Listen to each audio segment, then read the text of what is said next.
So in our last session, for those of you that joined us, Stephen from the SSA was talking about all of the things you need to know if you're looking at starting up in self-storage. And one of those things that he touched on lightly was automation and remote access. Or remote management, I should say. And this is definitely something that it feels has gone from a niche concept in self-storage to be very mainstream. So flowing on nicely, we have the wonderful Louise Stokes from, is it Canovis? I wanted to make sure I'm saying it right, from Canovis. And Louise is very, very just the right person, very well informed in terms of discussing this with us, because over in, I think it was Australia, she was spearheading a huge operation of fully remote managed multi-site self-stores. And now she's moved across to Canovis. She is here to help other people do the same kind of thing. So without further ado, I'm going to pass over to Louise. Please give her a warm welcome. Thank you, everybody. Great to be here. So yes, the power of remote managed self-storage. So that is what I know. That's what I've been doing for the last 4 years. And I've been in my new role as head of sales at Canovis for 2.5 months. So very fresh, but getting to talk to lots of different operators in various models of operating. But here today to do a bit of a brain dump and share with you all the things I did at Swift Storage with someone that was very new to storage. I was brand new to it and brought with it a very digital mindset, which was my background previous to storage. So we'll jump into that today, but thank you for having me. So this is Swift Storage. I was the first employee in February 2022, and it was entirely contactless, automated, online booking. You could only sign up online, and we grew to 15 locations in 3.5 years. So bought the land, built them, and filled them up. And it was very intentional that my role was head of digital as the first employee, because it was all about integrating all these different clever systems to make sure that we were customer centric. So we had the customer's needs at the heart of everything we did, but also really great for the business, happy team, and a really good experience. And obviously it performed really, really well. So gone are the days of people necessarily wanting to talk and chat. They want to do things themselves, and life happens at 11 p.m. at night when you need to sort out storage, and it's one less thing you want to think about. So it was really important that we created that experience, and it was a big success. So it got me into storage. I don't think I'll ever leave, and now I'm helping lots of other different operators automate as much as possible with some great systems. So that's a bit about my background and why I'm quite passionate about this remote managed model. So what we're going to cover today, understanding the drivers, so why remote manage is becoming more and more relevant, and how operators are adapting. I'll explore the models. So there's some various models of exactly what is remote managed and how far you want to go with it. Some of the practical lessons I learned, and also future-proofing your operations. So starting with the bigger picture, you want to understand, like, why is this new model of remote manage coming about? And there's a few different drivers. So economic drivers, business, market drivers, customer-driven factors, of course, and we always want to make sure the customer is at the heart of everything we do. And obviously the technology is here to enable excellent experiences in an automated way. So in the UK, labour market costs are still climbing, obviously. So it's very expensive at times to have a good talent pool. And at the same time, inflation is hovering at around 3.8%. So also meaning operating and borrowing costs remain high. In terms of the business and market drivers, obviously you're able to scale with a lean central team that look after lots of different locations. You can scale really easily, and you get the benefits of scale by having multiple sites. So that's an important driver there. Obviously lower overheads, so you haven't got a receptionist as such, typically sat at at the storage facility 9 till 4, you've got some very highly skilled customer care agents, is what I called them, that are there to answer any questions for a lot of different locations very quickly. Swift. It was all about being incredibly quick.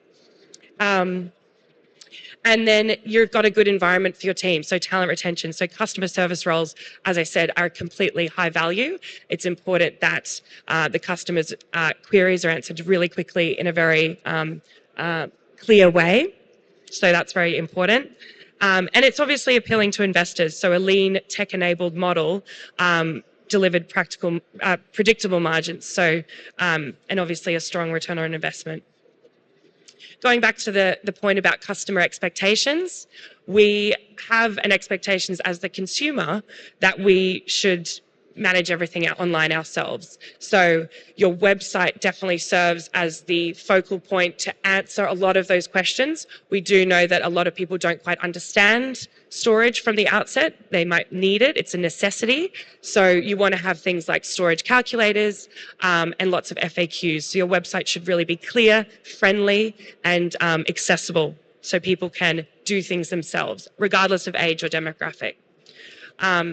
Again, 24/7 convenience. Things happen not between 9 and 4, Monday to Friday. They happen at all times of day and night. And storage, obviously, as we know, you're getting storage because something's happening in the home, a change is occurring, and you need to sort that out. So it's very important that you have a 24/7 open shop. I'm of the belief of transparency builds trust. If people know what they're paying from the outset, they are qualified leads. They know what it costs and they know what to expect. I think it's slightly jarring if you request a quote and then you wait and it's not instant and you have to then get a quote after that. I think if people are coming through and seeing your pricing, like hotels and flights, they're qualified. They understand what it might cost. And obviously mobile first is incredibly important. At Swift, we had 80% of people booking online on their phone, on a mobile device, on a mobile browser. So incredibly important. And obviously operational and technology drivers. None of this is possible without technology. It's incredibly important. People don't book your storage because of the tech, I will say that, but it's an operational driver. So it means everything can be automated. Your system is then sending the move into your access system, and it can happen incredibly seamlessly and instantly. Cloud-based operational platforms like Canovus is basically like your central train station. So it's your single source of truth. I say that all the time, but I really believe that the property management system is your central train station and all roads lead in and out of that. So it's sending off information to Xero, your accounting, or off to your access system instantly and seamlessly. Incredibly important. And obviously data, as Australians like to say, is incredibly important to be able to make decisions with authority. So overview of the drivers, it's not about removing people. It's about running leaner, smarter, and more sustainably in obviously tougher economic climates that we're all living in. And by centraling key tasks and automating repetitive admin through platforms like Canovus, operators can maintain high standards while scaling efficiently. So incredibly important there. So when we talk about remote management, it's important to be clear, it doesn't mean no staff. There was a big assumption when I started. My directors, who'd been in the industry for 40 years, but had seen this technology of access and operating systems arrive and thought, okay, let's create Swift. The time is now, the customer's ready for it. They thought, we won't have a phone number on the website. We'll never talk to customers. And that was a big assumption and an incorrect assumption. We had plenty of people that would book online and move in, and we don't just talk to them until they are a customer. But for the 40% that did want to talk to someone, to have a 2-minute conversation, check you're real, check you're human, check you're local, that was important, that we were reachable. So a customer care agent was a good idea, and we would scale that small team a little bit more as we grew. So pretty much it was me until about 3 sites, and then we added people incrementally, particularly over the weekends as well, that could look after all the different stores, sat remote, but very much had a local understanding about all the different stores that we were in. So you still need people, they're just in different roles. One of the most important things, and I'm very passionate about this as well, is clean sites. It's important to keep the site absolutely spotless, because a clean and tidy facility sends a very strong message that a site is cared for, it's monitored, and it's respected. So, if we had maybe some caretakers on holiday and there was a gap in sort of our cleaning schedule, you would then start to see unsavoury behaviour appear if the site was getting a little bit scruffy. So a very clean site is paramount. It shows people that you care and that you want to create a positive environment for everyone. So while technology carries the admin load, absolutely, the people on the ground, your caretakers, your local person that's cleaning the site very regularly, your customer care agents that are looking after all your different locations, it's important that those standards are really high and that they're highly skilled people that pay attention and care.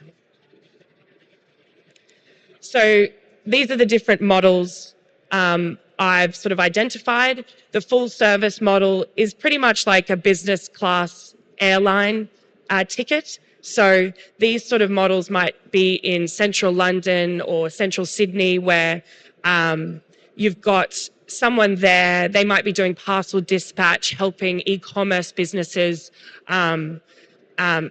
accept packages and deal with freight, a bit more hands-on. You've then got this assisted model. So that's the middle ground where a lot of operators are heading. You might have automation in place for things like booking payments, access, but you still might have people available, maybe remotely or part-time, to help customers through the journey. And then there's the fully self-service model, the fully remote technology-led model, which was Swift. And here the customer can do everything themselves: find a unit, see prices, book, verify their identity, e-sign their storage agreement, and it's all saved and accessible for the customer in their own portal. This model did mean, and we did try it, we tried selling boxes, we tried doing other little bits for extra revenue, but where we were at, we kept it really simple. And that was just a decision we made. We found that people, when they were booking the storage online in this seamless way, they'd already sorted out their boxes, they'd looked at Facebook Marketplace, they'd bought them elsewhere. So we kept it just about the storage, but obviously it is possible to do it in different ways.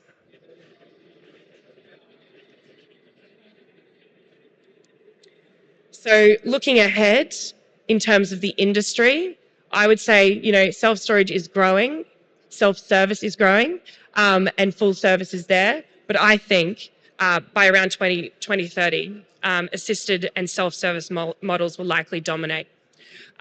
Technology like Canovus, smart access systems like Noki or Paxton, and automated billings such as using something like Stripe, makes it possible to run these sites incredibly efficiently, securely, and with constant, consistent customer service and experience. So without someone physically on site, of course. The reason why remote managed is not just an idea, but it's a practical proven model, and we certainly saw that at Swift Storage, obviously comes down to the technology, and I've touched on that a bit earlier. But when you're starting a remote managed model, it's important to consider your sort of technology stack. So a smart entry system, which seamlessly talks to your booking portal and sends them their SMS to say, your storage unit is now ready, download the app, follow these instructions. Your property management system, Canovus, there's many other modern ones as well. Your website and marketing, incredibly important. I think on the CRM piece, it's important to start at the beginning and not try and get all these things from day one if you are starting out. The CRM becomes more important, such as a HubSpot or a Zendesk, as you scale. So more in the sort of 30 sites, I would say. We didn't get there with the CRM. It wasn't necessary up to 15 sites, but people are using it at any level. Obviously, your finance and billing, if you've got automated reporting feeding into your Xero or your QuickBooks, it's incredibly handy. And managing your team, having tasks, knowing what's going on your site. You know, you've got a leaky downpipe, there's a task there for your caretaker to monitor that, or something else has gone on. So having all this technology to monitor and keep tabs of everything is excellent. As we know, and we've all experienced it, the customer expectations have changed. So we found over the course of the 4 years that 60% of people transacted with us. They paid for their first month of storage without talking to us first. We would then, reach out to them straight away, introduce ourselves, introduce how we would like them to communicate with us and how it was best for them to, and we would use SMS. They would text us if they needed anything. So we introduced that communication channel. And of the 40%, it was a quick exchange, SMS or email or a short phone call. Very, very easy. And again, mobile first design is essential. People are on their phones and they're doing a lot more on their phones. I think gone are the days where you need to pull your laptop out to book a flight. People are more comfortable doing that now on the booking.com app or whatever that may be. So mobile first design of your website, of your booking portal, your customer portal, and also your management system that you're running as the operator is important because, as we know, we're all on the go. We're not necessarily sat at the desktop. So frictionless sign-on and also frictionless move-outs. Storage is a necessity, and when you no longer need it, you don't want to have to call and wait. You want to just sort something out and end the relationship. And we found the frictionless, they moved out, they would often return if they needed it again. And again, transparency builds trust. I fully believe that. So all the tech, that's all great, but I truly believe it's important to keep it incredibly human. Remote doesn't mean robotic. It doesn't necessarily mean they can't reach your team if they need to. But so because you're not sat there, it's important that your language on your website, your emails is very friendly and very clear and simple language and not too generic. So we would have little cheat sheets for our customer care team to understand each of the locations, and they were all encouraged to go and visit our locations. We were spread right across Queensland, which is a very big area. Some of the sites we would have to fly to, but they would know the clear landmarks for each site. And if someone's going, oh, where are you exactly? Oh, we're just near the private hospital around the corner from this street. So they would be able to talk to that and it would feel local. It can get a little bit frustrating sometimes when you know that the person you're talking to in customer care doesn't really understand exactly the experience that you have. So once the right systems are in place, scaling becomes simpler. It really enables you to do a rinse and repeat model. You obviously change those things as you go along. You make little changes and learn lessons and iterate, but a rinse and repeat model to keep doing the same thing. And it was really useful for us in the 3 years, rapidly building these sites, changing the design slightly at times based on what we could understand about the customer's behavior and things like that, was able to be done by continually having this same central team and opening, about 5 sites a year. So having this central single source of truth, as I say, of seeing what's going on, where's the seasonality in your business. It might not be typical to the industry necessarily. It could be some other information. Having this central dashboard where you can see how's your marketing spend comparing to your move-ins and being able to measure things in that way. We in Australia were very much non-salesy, so we had transparent pricing and we would look at more of the cost per move-in, how much we're spending in marketing on a monthly basis and what that's equating to all our move-ins. It was less about converting a lead to a move-in and more about web traffic coming down the funnel to a move-in and how much you're spending per move-in on your Google ads, on your Meta, things like that. And as you scale as well, it's important that your permissions can filter in your management system to what people need to see and carve out the things that they don't need to see. So having quite deep features around your permissions, which we have at Canovus, is incredibly important because you don't want to distract, say, say my director, I don't want him necessarily looking at all the customer information. He just wants to know how it's going, and having his sort of quick window there is great. So obviously you haven't got someone sat there in office hours. Security and visibility is incredibly important. I suggest going and talking to DSOC, the Doncaster Security Operations Centre, who is exhibiting here today. Security is one of the biggest questions that people still have around remote management, but I genuinely would argue that we knew more about what was going on in every corner of the site than someone sat at the front desk who's distracted with a delivery or something going on or selling some boxes. We would have full visibility. We'd have AI tracking around parameters. So the system was pushing to us. Someone's crossed the perimeter during these hours. That's unusual. Flag it to us. It was pushing that information to us.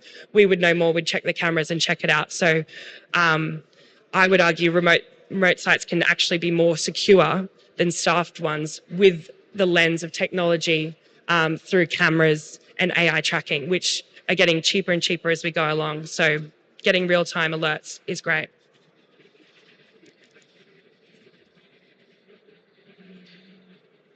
So some practical lessons, mentioned it before, but starting really simple. You don't start with the full tech stack and all the bells and whistles. Start with a really good single source of truth, and then a really good access system that's user-friendly and works with the customer. And then you can build from there as you grow.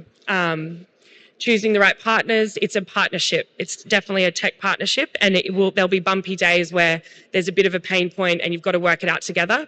But the companies serving the self-storage industry are innovating rapidly as well. So it's about having those open communications with your partners so that it evolves with you. There were crunchy points with our PMS operator at times, but then they grew with us and they evolved, and it got to a really great place. So choosing the right partners is important.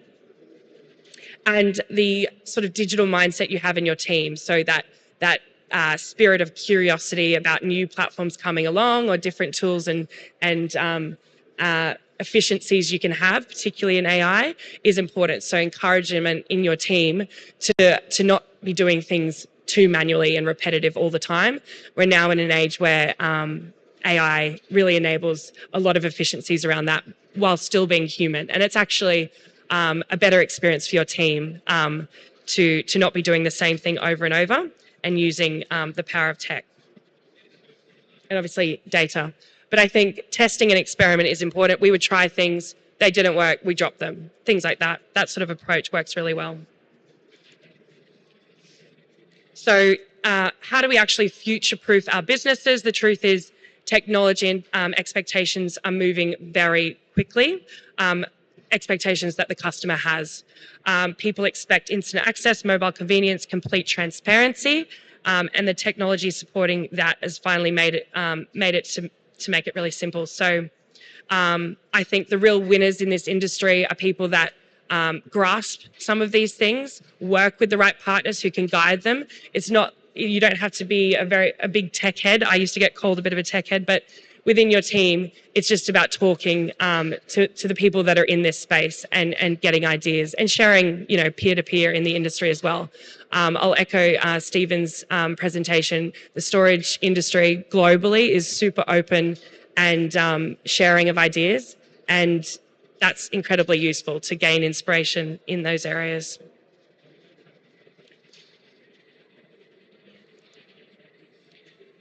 So these are some of my key takeaways today. I've obviously done a bit of a brain dump of my experiences in remote managed models. We had a lot of success. It was a great experience. I moved back over to the UK, which is the world's most unpopular opinion, it would seem, but moved over back for personal reasons because I do love travel and all those things. But it was great. They're continuing to grow at Swift, and I'm really proud of the team there. And I think the future is exciting because there's still so much innovation and growth in the area. So that's it from me, but very happy to answer any questions, and feel free to come and visit the stand or for a chat or connect with me. More than happy to have a conversation about my experiences and be keen to hear from you where you're at in your remote managed model journey. Thank you very much. Thank you very much, Louise. That was fantastic. If anyone's got any questions, please do pop your hand up and I'll come to you with the microphone so everyone can hear. I've got a slightly difficult question for you, and apologies. That's fine. So there have been a few really well-publicized major tech outages lately. Like a recent one being yesterday. AWS as well, which took Yeah. down, a lot of household name websites for several working hours. And I just wondered if you'd had any experiences of tech failures and how that impacted your experiences either at Swift or Canovis. I think the biggest risk for us in the way we set up was actually not necessarily these big server outages like Azure or AWS. It was actually power outages. So power outages meant that current customers couldn't come through the gates. It was also the site basically shut down because it's all digital access. It didn't leave the site vulnerable, but it meant people couldn't get in. It didn't happen very often, considering the weather that we experience in Queensland and all the storms and things like that. But that was probably the bigger thing. I think, yes, we're all at the mercy of some of these big outages. There was one yesterday with Cloudflare. The farm shop down the road couldn't do the table QR code booking. So that's just the world we live in, I guess. Again, choosing the right partners, making sure that you understand or ask the right questions of your technology providers in terms of who are you hosted with, where's our data stored, all those sort of things are important. So, yeah, it was less of a concern around the technology, but more actually the sites and power to them because it was all powered up. Okay, that's good to know. And the other thing that came into my mind, and I'm probably generalizing horribly here, but in my mind, these fully remotely managed sites might play better with perhaps a younger or more urban population. Is that your experience, or am I completely wrong? No, because so we were in very regional areas at times, sometimes quite a lot of retirees and things like that in places like Hervey Bay. I was surprised when, Key thing number one is to keep it incredibly simple, user-friendly, accessible. So your user journey needs to be very straightforward. No kind of weird and wonderful quirks as much as possible. And I did find we would have, customers in their 80s quite delighted with themselves that they press on their app with no key and the gate opens, and then once they get the hang of it once, and they might give us a call and we walk them through it, or we would have video content to guide them through that, how they open their shed. Once they did that once and got the hang of it, they were absolutely delighted with themselves and were able to use it very effectively. So I would even find sometimes maybe, a slightly younger crowd had more of a resistance to the tech and going, oh, I'm terrible at this, I'll have to get, a family member to do it. But it's about your team being very reassuring and saying, no, I'm here to help. And like anyone helping someone with technology, making it really simple and clear and sort of bite-sized information, empowered them to be able to manage it. And we didn't have anyone signing up in any other way other than online. And we would even guide them through it if we had to, but reassuring and comforting them that it's going to work, and we've got the 80-year-old clients managing it fine, so you've got this, was important at times. Well, that's really interesting. That's me shown. Has anyone else got any questions? So just on that point about no key and the user being able to open the facility with their app. Yeah. So there's a fully automated facility just open in Belfast, and that was the first thing that kind of freaked me out. And we are now in the process of building a fully automated facility. But that's the big question for me: is if something happens, if the power goes down, if there's an outage, I'm still quite nervous about it. Yeah. Yeah, it's a reasonable nervousness to have. The gates are always your biggest headache. there's always something going wrong with a gate somewhere. Someone runs into it. So having your partners regionally available to go out and sort it out and understand the technology is very important. So we would have all those people in place for when things happen. Things happen all the time. So it's how you deal with them quickly. I guess the point with Noki is that it's Bluetooth enabled, so it's proximity as opposed to relying on the network. So, you know, people don't have good cellular service often in Australia and certainly in the UK. But it works because you're within 10 meters of that thing. So, yeah. So an automatic failsafe built in there even. And we grew with Noki. We were first mover in Australia for using Noki from the outset. And their locks have changed over time. And there's been points where they were battery operated and the reporting on the battery wasn't as reliable, but that improved over time. So everything's getting better and better. And I think now is like a really exciting point because it just works and it's great for the customer and great for you. And I think the point around security is you've got now the data to say this person has come into the site, not gone to their unit and left. They're probably casing the place. Those sort of things show up really clearly to identify customer behavior, and then you can look into that closer. So you've got those sort of behavioral things being identified in the system to be able to understand what people are up to, if unsavory. And if anyone's interested in finding out more, we've actually got Anthony from Janus, who's speaking a little bit later, and he'll be looking in more detail about the Noki system as well as access control and security as well. So if there are no further questions, I mean, you can go and see Louise. She's over on the Canova stand on the other side of the hall. But if there's nothing else, then please just put your hands together to give her a big thank you. Thank you.